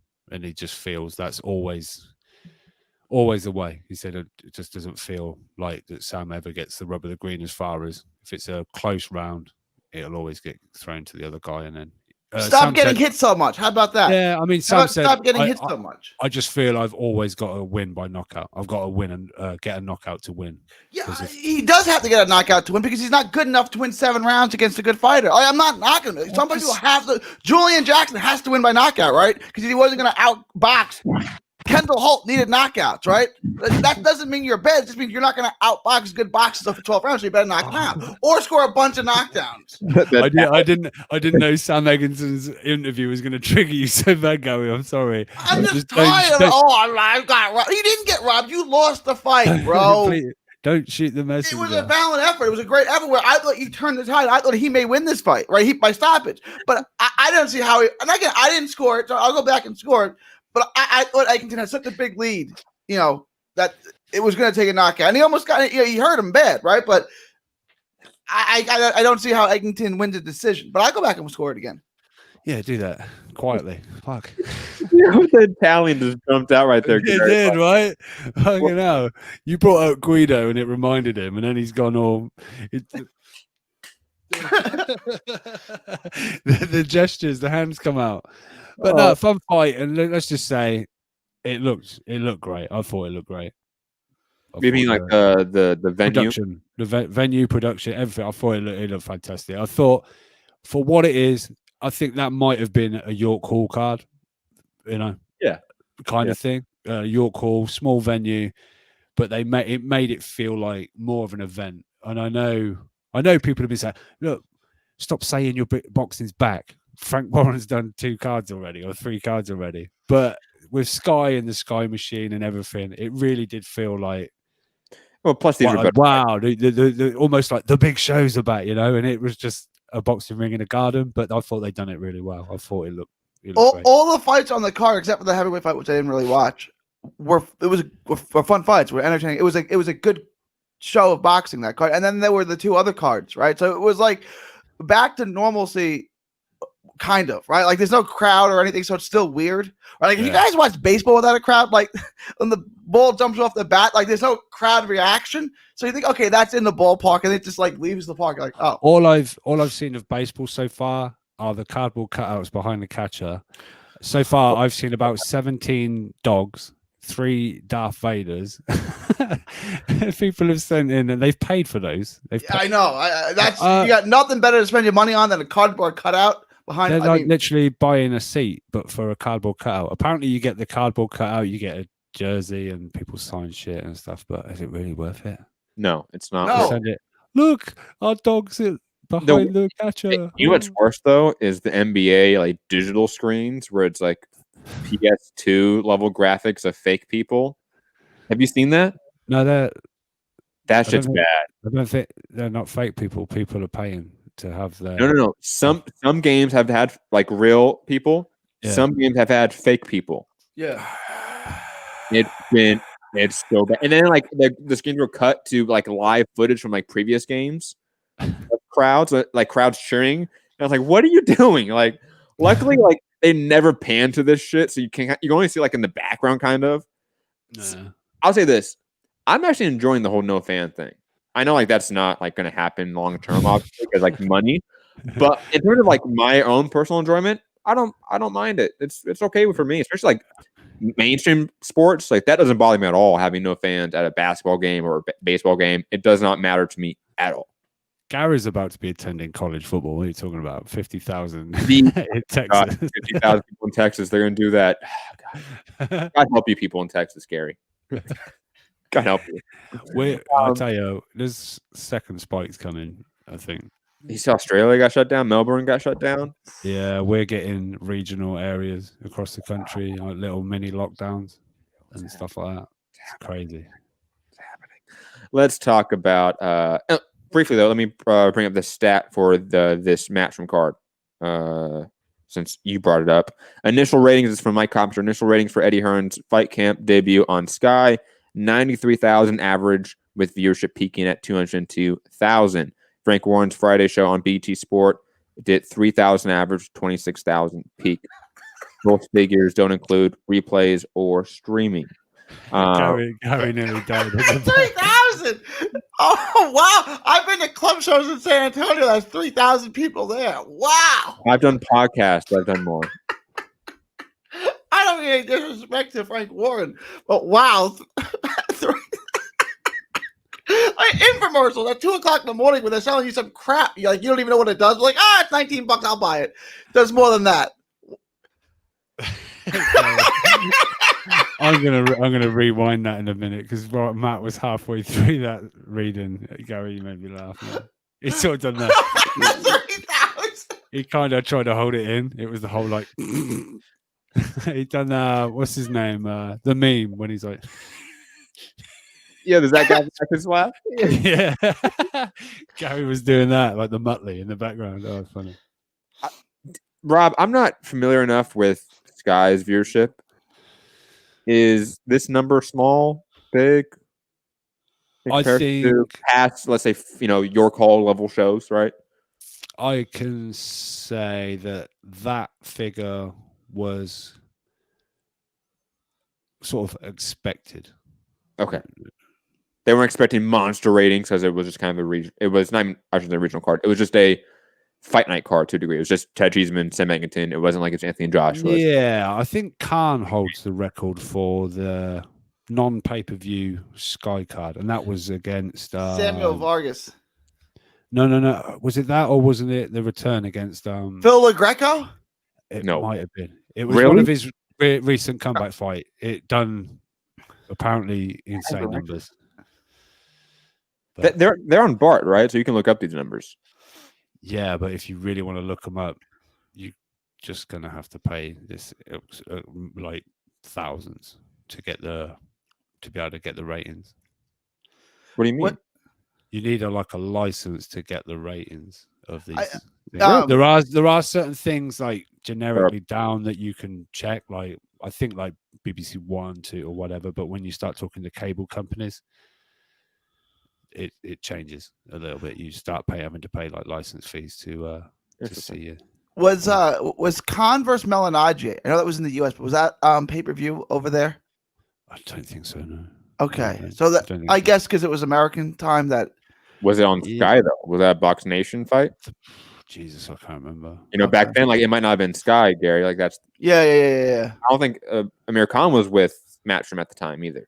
Oh, you're right, Matt. You're right. No. Come on, Gary. Come on. Look at me, the Yank over here with the UK knowledge. Come on, Rob. Step it up. You should have known that. No, I just know you'll get into the Showtime card. Oh, be hyped. Be hyped. Can I just say, when Brian Custer sends a photo and it's just a room with some white drapes and says it's Showtime, and I've just watched fireworks, drone shots I was like, Showtime? Yeah. I mean, don't get me wrong. It didn't really matter what it looks like. I thought ESPN Top Ranks, the studio looked good. No, Frank theirs Warren. doesn't. Theirs doesn't. Theirs doesn't. ESPN's looks like shit. Let's be honest. Nah, I think it looks better than the Showtime setup. I thought they made more of an effort. Fucking whatever theater. Here's the thing: they did make more of an effort, but it looked ugly and a little bit gaudy. The ESPN one? I Yeah. guess it's then about getting it right. I think Frank Warren's BT off studio kind of looked at one point. I said, "Why am I supposed to be wearing 3D glasses?" Because it's a bit it's like fucking my eyes up a little bit. But I don't know if they toned it down in the second card. But I thought they made an effort. I thought Showtime, after the big reveal of the mega schedule, I thought we were going to, and then it's like, what's the Mohegan Sun? You've seen the Mohegan Sun before, I'm assuming. Yeah, but I've seen abandoned train stations turned into the most glitzy ballroom you've ever seen. Yeah, the Thompson Promotions card they had that you had to pay like $6 for, the one that you sent me on last week.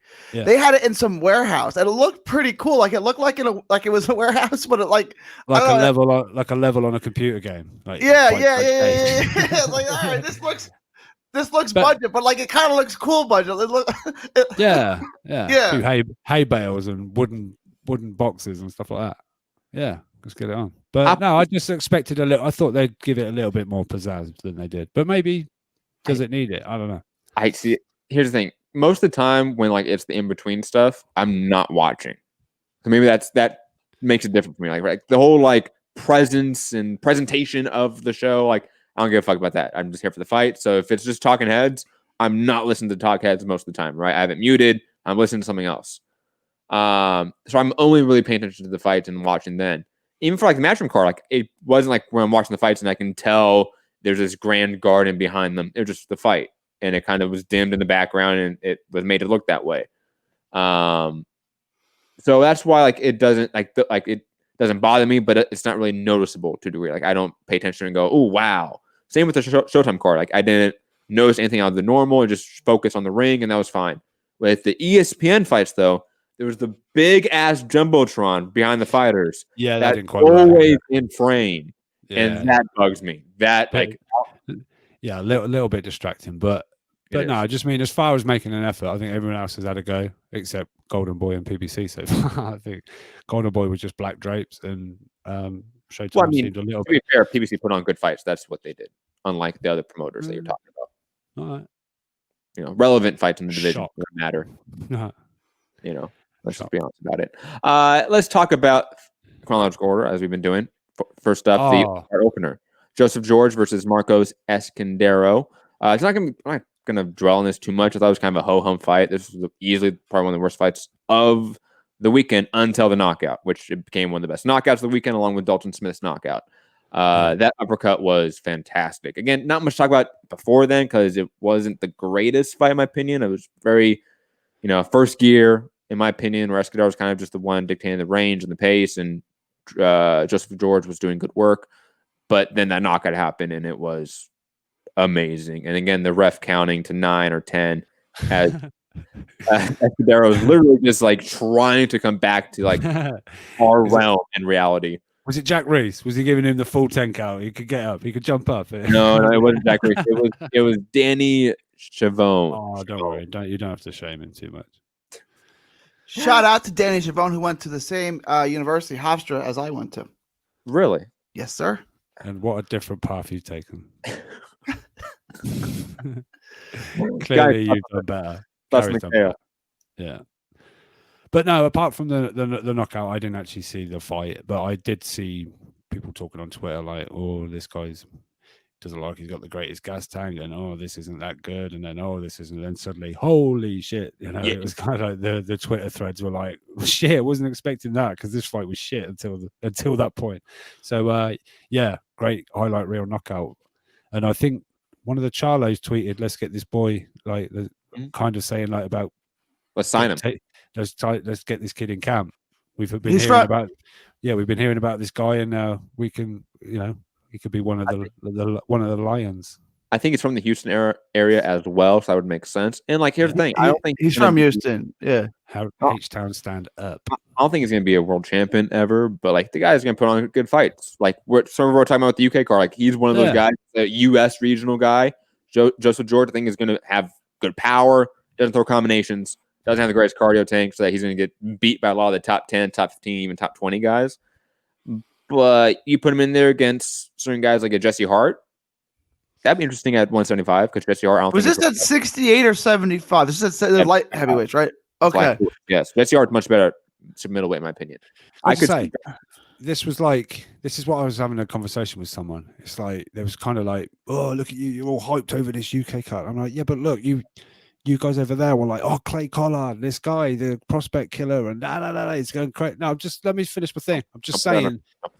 No, I'm not saying it's you, but I'm just saying it's like, well, look, you're excited because you watched a guy you hadn't seen much of before, or whatever, come across over there, and he was in a fun fight, and he won, and it's like, wow, we're doing that here, and it's like, you're like, oh, this guy's not going to be any good. It's like, well, is Clay Collard going to be a world champion?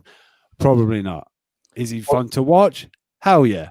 So what's the problem? You know, not every single fight. Like, what percentage of fighters coming through make it to a world championship fight, let alone win a world championship? It's like we need these guys for the sport to thrive. So just enjoy them when they're here, whether they get to world championships or what. If they're good, fun fighters, that's what we want to see. So yeah, but Rob, you understand that a lot of the conversation does get or it does get directed more towards like relevance. Like these guys are going to move towards title fights. You get that sort of conversation, right?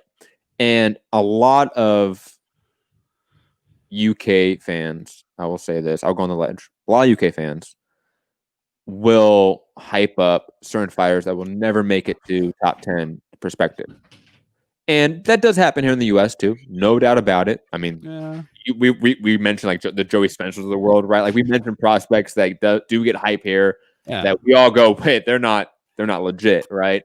That happens here, but you're in the UK. There's a lot more of a rah effect with you guys. Like it's much more. Yeah, but we've done that. We do that with every sport. No. It's not a knock. I'm saying this is just the reality, right? That's why it looks this way. In my opinion, while in the U.S. there's not that rah effect with sports, not on the same degree, not to the national level. Like we never get that hyped on the Olympics or World Cup. I mean, to other countries for a reason. As a nation, you're not particularly boxing fans, are you? You know what I mean? So. Not largely. We have more boxing fans than apparently you guys do, though. Total, because the country has 5 times as many people, but gross amounts, yeah, we do. You have 9,000 people watch, or sorry, 90,000 people. Was it 90,000? Yeah, it was 90,000 people watching the Sky Sports card average.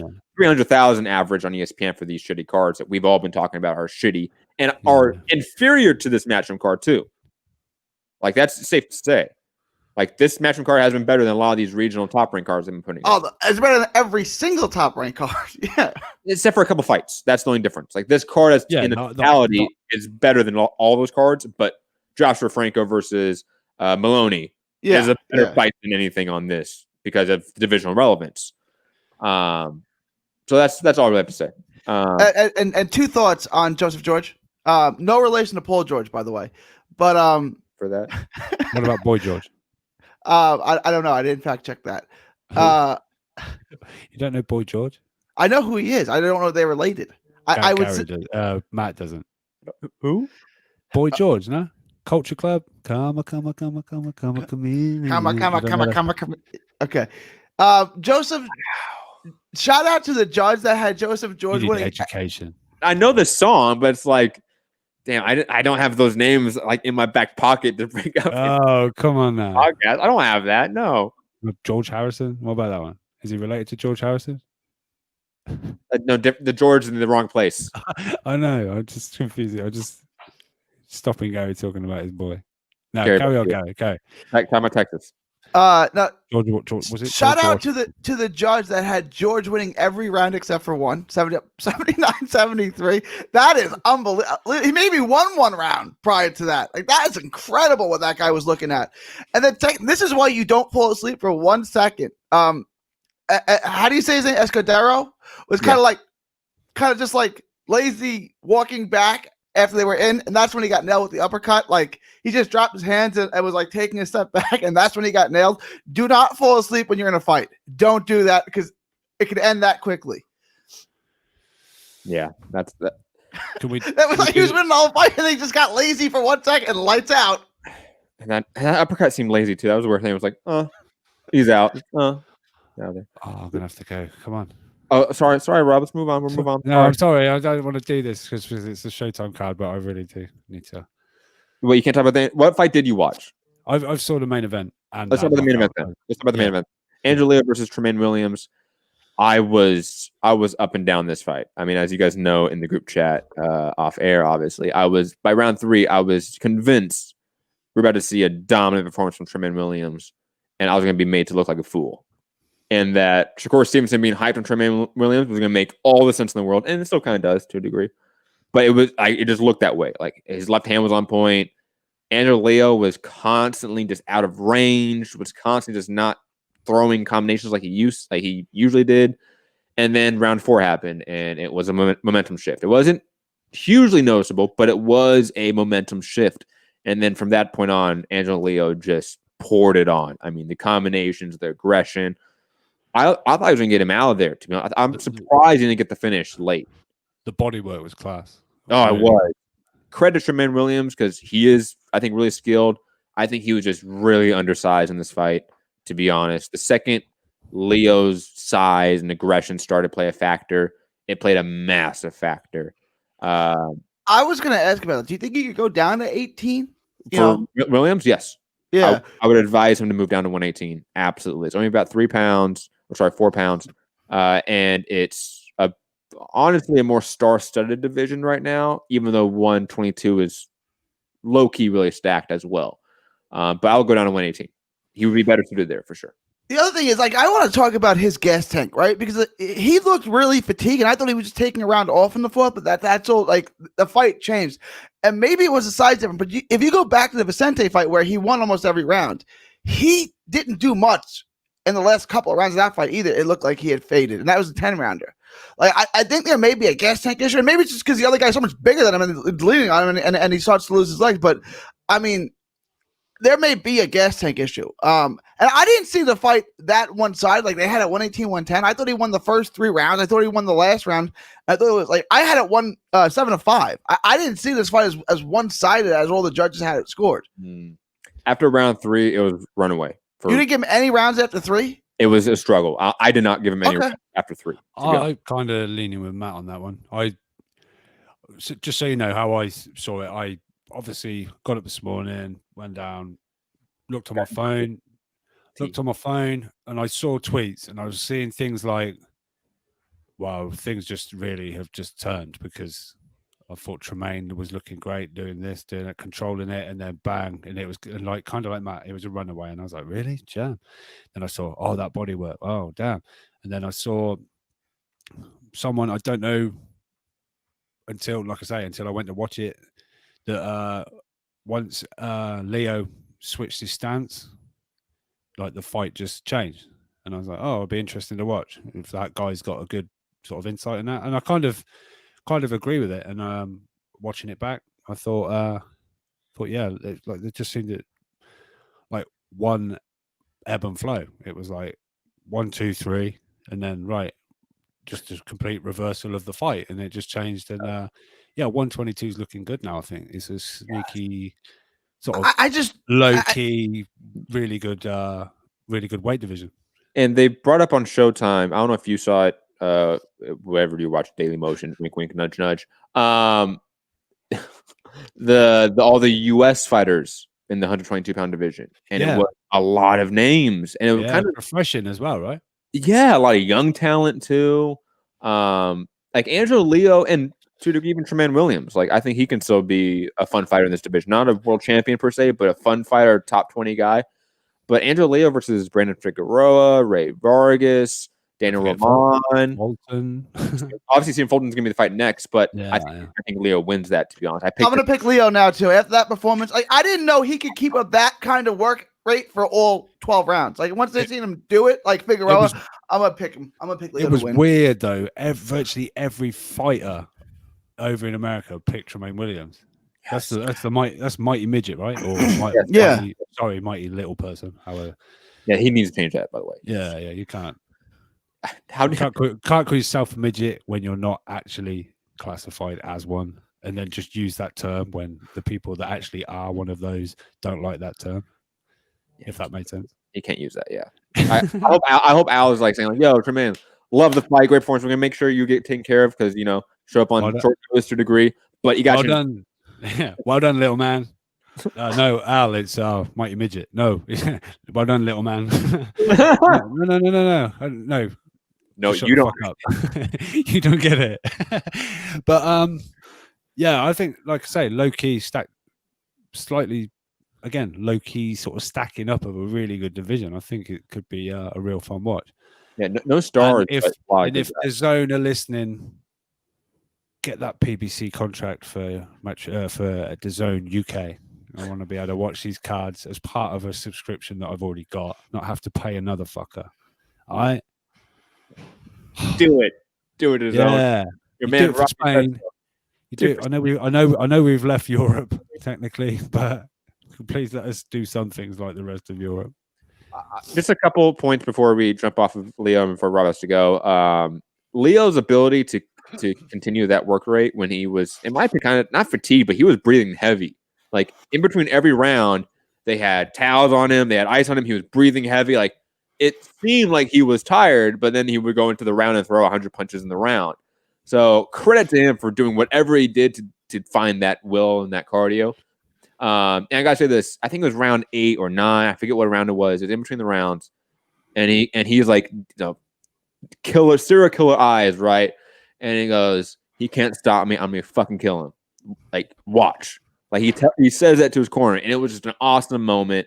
I'm hyped on Angelo Leo. Like, I don't know if he's gonna reign over the division. I don't see that happen. I think he's too beatable, and I don't think he has the power to really contend with some of these guys in the ways that we want. He needs to.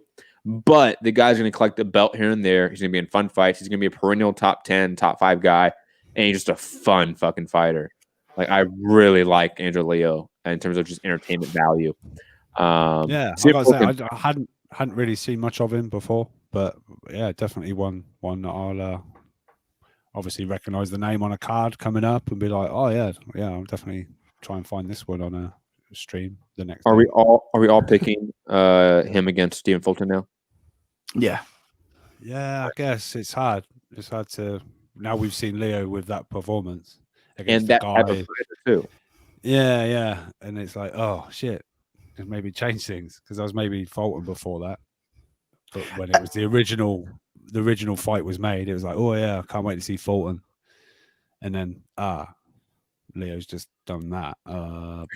It's just changed things. It's made me think a little more. But yeah, we'll see when they can schedule that one in. I'm sure they can get it in before the end of the year because it's not going to be a huge money fight that isn't completely dependent on fans because they were going to do it without anyway. So I hope they throw it on like a pay-per-view undercard. To be honest, yeah, that'd be cool. Yeah. I would like to see that. Yeah. Gary, Rob, any other thoughts on Angelo Leo versus Tremaine Williams? No, I've got no more. But yeah, it's good. Brief thoughts, Rob. I hope you can just hang off for 5 minutes. We're talk about the co-main event and then get out of here. Rais Aleem versus Marcus Bates. I mean, Aleem just dominated this fight. I mean, in every facet.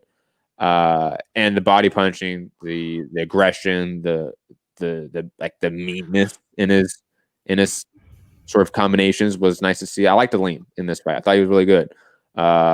If he wants to fight, like let's say Daniel Roman or something like that next, I wouldn't be opposed to it.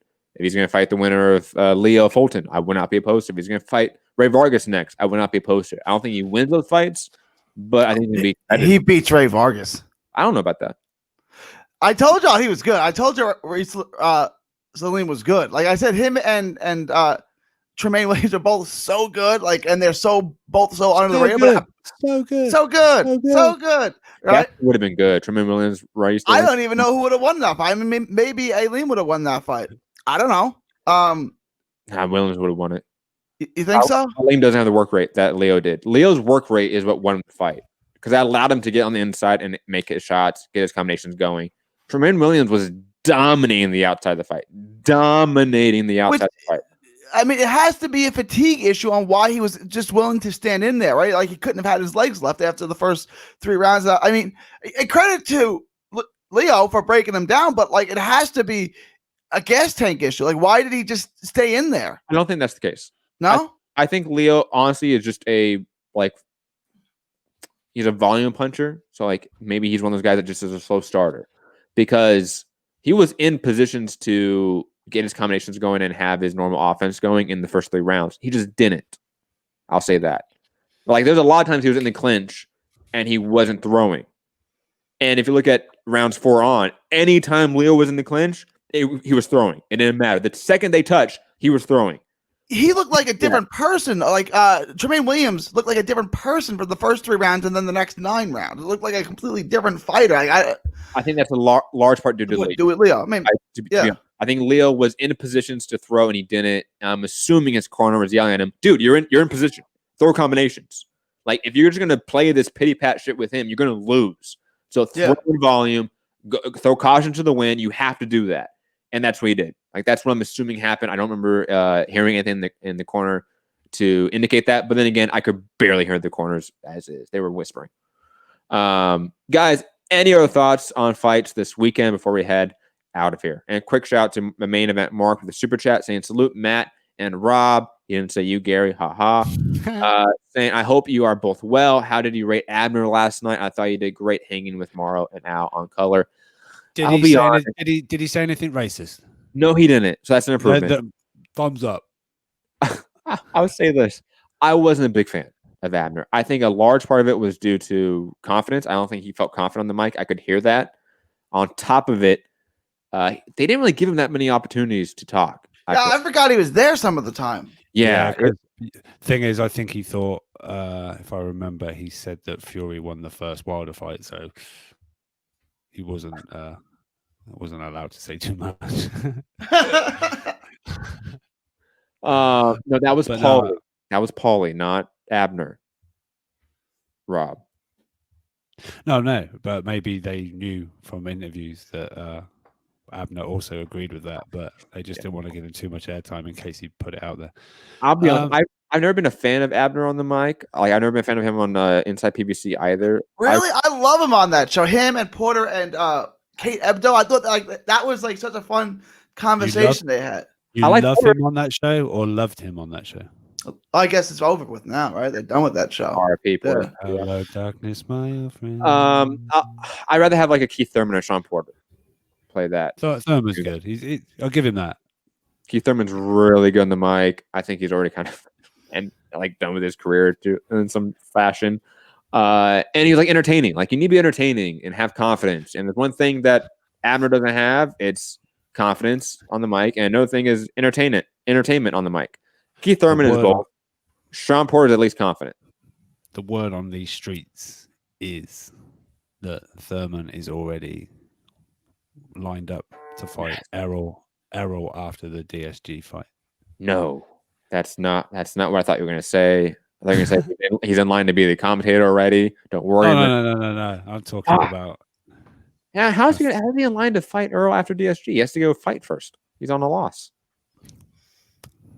I don't know what you want me to tell you. I'm just telling you the word on these streets. They're making it. Tell me. They're making it the Verona fight at 154, guaranteed.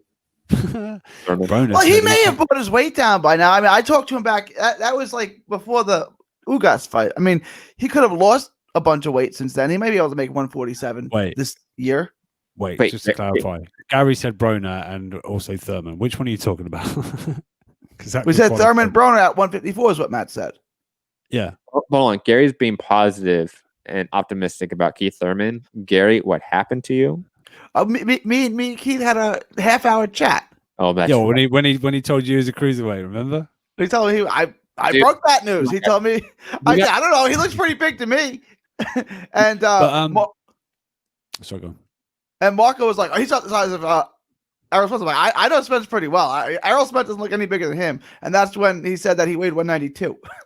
I don't know. I see Spence a lot. Spence doesn't look any bigger than him.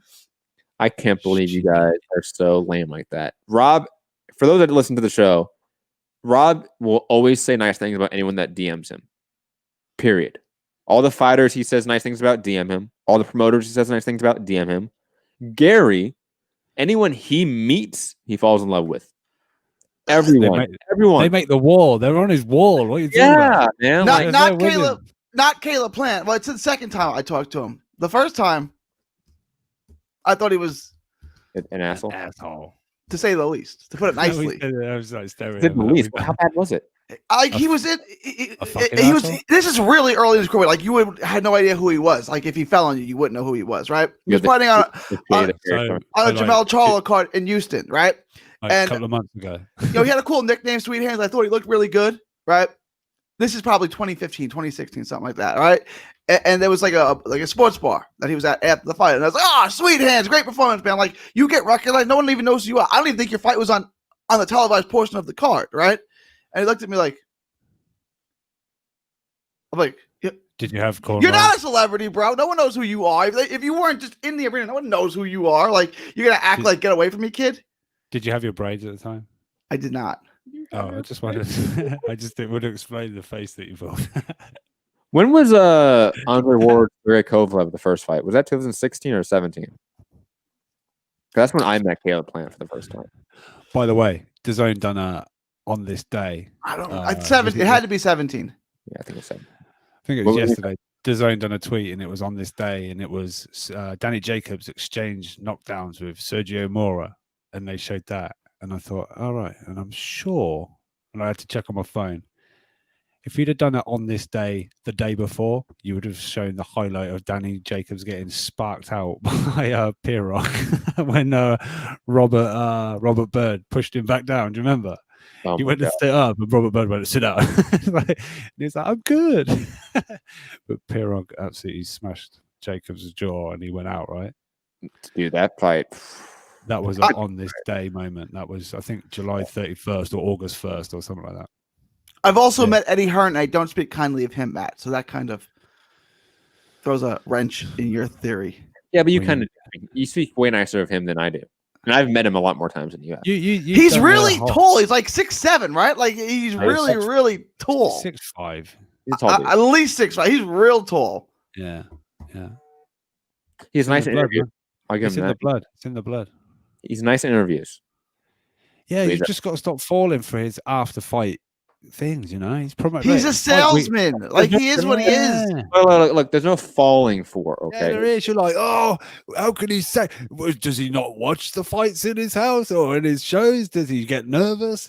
What is it on the list of 5,000 fights? The fight of the year? When? What year? Not this year. You're talking about Gary or me now? Because I don't talk like that. You shared it straight away with laughing emojis, dead face, and we're laughing emojis. I'm laughing. I'm not. Yeah, and then you were is he serious? And I'm like, oh, come on. It's just, is he serious? Yeah, but you have to bring it up. He's the greatest fight I have. He made you bite. It's crazy. It's crazy. Eddie won. It's one of I'm one of the greatest Division I college baseball players ever. Only if you extend the list to everyone who's ever played college baseball, then I probably make the list, right? But yeah, exactly. That's it, Gary. How long are we going to make this list? Everyone. Yeah, be positive. That's the way to look at it. Be positive. Just remember, fight camp week 2, the first ever all-women British women's world title fight headlining the card. So shout out to them. A good card too, actually. Really good card. I'm excited for that one, to be honest. I'm far more excited for that one than this one. But that's not too surprising because this card was a little more domestic level, in my opinion. Taylor Harper's a legit world level fighter. Yeah. There's just a difference. Like I don't know if Ted Cheeseman will ever be a top 15 guy. I've got a feeling that there'll be an announcement after the Harper fight as well. For what? The winner. Well, Harper. Harper. Yeah, it's Harper. Yeah. What fighting Taylor Pursoon? Oh, no. Michaela Mayer. No. But it won't make Mayer happy, probably. What's the announcement, Rob? Come on. No, I don't know. I just think there'd probably be another a unification. Probably. Well, will this one be inside the distance or? I don't fucking hell. Michaela's shit talk level 0. Is that a European thing? Oh, it must be a European thing then. I Like, can't believe what? she said that and then kept the tweets up. Yeah, she was dying on that hill. She was. I've said it now. Fuck it. I'll just keep arguing with people. And it's funny because like I want to big her up because she looked really good in the last performance. In my opinion. Yeah, it was good. But then it was that, and it was like, what? What are you doing? What are you doing? It's like, well, you know, I wish her luck, but I'm gonna fuck her up, and maybe inside of distance. I was trying to, but I'm like, what? And then people were explaining it in plain English, and she was like, "No, I don't know what you mean." It's not. Us Americans never use that. Like what? Yeah, and then Kevin Iole goes, "Well, it's pretty common." And then there was someone like people within the industry. I'm sure Kevin Iole was like, "No, we do say that." It's like, yeah, we do. Kevin, I think you jumped in and was like, "No, it's quite a standard worldwide industry term." Some fighters shouldn't shit talk to sell themselves. There's many ways to sell yourself other than shit talking. Like it's easy. I shouldn't say easy, but like there is like other avenues to sell yourself in terms of like branding, in terms of just as a prize fighter in certain matchups. Like you can sell a matchup or sell yourself without bad shit talk. And I will say this: bad shit talk is actually worse than nothing. Yeah, I will go on the ledge. It's worse that if we make fun of you, to be honest, than if we just don't know you. I'll say that. That might be wrong, but that's my opinion. Anyway, I can make that argument either way. Like bad, yeah. Like at least we're talking about you. But then again, like, is it anything positive? No. Is that a good thing? Yeah, in terms of like being a consumer market, right? Like you want people to buy your product, right? If they don't like you or if they laugh at you, they're less likely to buy the product, in my opinion. That's how I view it, right? Yeah. Like I make fun of T-Mobile phones, so I'm never going to be on T-Mobile service because it's shitty. You know? They don't want you anyway. They don't. Laugh at them. But that's all regional. Like I have Verizon, and it's the worst thing ever. You go to other parts of the country, like, oh, Verizon's great. I was like, Verizon. Verizon is it is. Verizon stuff. Anyway, UK Rob, NCR, Instagram and Twitter. Catch you on the next one. Find me, Matt Hunter, MCR, all social media platforms. Be back either live tonight or it's going to be recorded tonight. A new podcast. Don't laugh, Rob. Don't laugh. The Wingecast. The Wingecast. No, it's not even called the Wingecast. You fucking the asshole. Spit Bucket. I will fly to the UK, regardless of travel bans, and beat your ass. Okay. What was the other one? Oh yeah, Blame China podcast. but we can't fly to England either. We can't fly to the UK. I know we can't fly to European. All right. You'll be on quarantine. I didn't know that England was part of that. Oh, it's like there's like limitations. There's restrictions, so to speak. Like you have to be quarantined or something like that. Yeah. Anyways, new podcast tonight, the General Strike podcast with me, Foogatti, and maybe Gary, if Gary's wife allows him to be. A political podcast on Trending Now Network on YouTube. Obviously, Trending Now podcast on podcasts. After his Italian outburst, I don't think it's a good idea. Sure. I was going to make the same joke too, but I decided to leave it. That was just about a prospect. I didn't get a good response from the missus, so it's just me and Foogatti talking politics, guys. Hope you guys enjoy it. See y'all later. Gary? Find me all forms of social media, 3D Boxing, 3D Boxing blog, from Texas to the world. Thank you. God bless. Shimon. Motherfuckers.